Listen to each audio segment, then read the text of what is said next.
আপনারা যারা cake slice করতে ভয় পান তাদের জন্য এই টিউটোরিয়ালটা নিয়ে আসছি আমি। দেখেন একটা সুতা দিয়ে কিভাবে আপনারা সুন্দরভাবে কেক স্লাইস করতে পারবেন, তাও কোনো বাঁকা হবে না এবং এক পাশ উঁচু এক পাশ নিচু হওয়ার ভয় থাকবে না। আর আমার কেকটা দেখেন মাশাআল্লাহ অনেক স্পঞ্জি হয়েছে।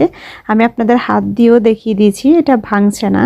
আপনারা যদি আমার থেকে কেকের টিউটোরিয়াল চান স্পঞ্জ কেকের, অবশ্যই কমেন্ট বক্সে জানাবেন। তো দেখেন আমি কত সুন্দরভাবে একটা সুতা দিয়ে কিভাবে করে নিচ্ছি।